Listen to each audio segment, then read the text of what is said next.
ভাই মানে লিটারালি কি খেলা দেখলাম ভাই। মানে কি খেলা যে দেখলাম ভাই। কোন হালারা জেনে কইছিল মানে আর্জেন্টিনার পাত খুবই ইজি ভাই, খুবই ইজি ভাই। ঠিক আছে, মানে এই ওয়ার্ল্ড কাপটা ভাই আমগো কাছে মানে একটা আমগো একটা শিক্ষা দিয়ে যেতেছে যে র্যাঙ্কিং আর প্লেয়ার দিয়ে ভাই কখন একটা টিম রে ভাই জাজ করা উচিত না ভাই, কখনোই না ভাই।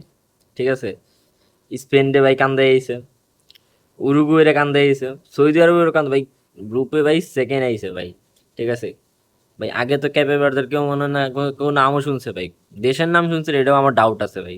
হ্যাঁ মানে কি বলবো আমি, আর্জেন্টিনার পাত খুব ইজি পড়ছে ভাই, খুব ইজি ভাই। প্রথম ম্যাচে ভাই বুঝা গেছে ভাই কিরকম ইজি পড়ছে ভাই। অ্যাকচুয়ালি কোনো টিমরে ভাই এরকম জাজ করা উচিত না।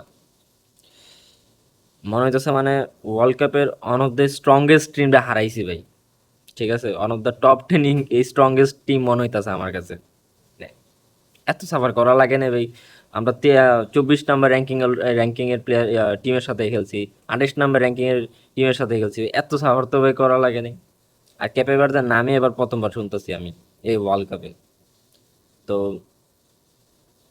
এই ওয়ার্ল্ড কাপটা আমাকে শিক্ষা দিয়ে যেতেছে প্লেয়ার আর র্যাঙ্কিং দেওয়া কখন একটা টিমটা জাজ করা উচিত তা। হালারা সব করতে যা যারা কইছিল ইজি পাত পড়ছে আর্জেন্টিনার কপালে। আর যেসব আর্জেন্টাইন ফ্যানরা ক্যাপে ভার্দের ভাই খুবই ইজি টিম মনে করছে ভাই, তাদেরকে ভাই আমার সালাম ভাই। সালাম ভাই, আপনার ভিতর ভাই এত প্রতিভা ভাই, এত প্রতিভা ভাই, আপনি আগে কেন বলেন নাই? আমি ভাই সিঙ্গেল 1 সেকেন্ডের জন্য ক্যাপে ভার্দের ভাই ইজি টিম মনে করি নাই ভাই। এই স্পেনের লগে ড্র করে আসছে, ইউরুগুয়ের লগে ড্র করে আসছে, সৌদির লগে ড্র করে আসছে। মানে অ্যাবসলিউটলি ভাই, অ্যাবসলিউট ভাই, স্পিচলেস হয়ে গেছে আমি।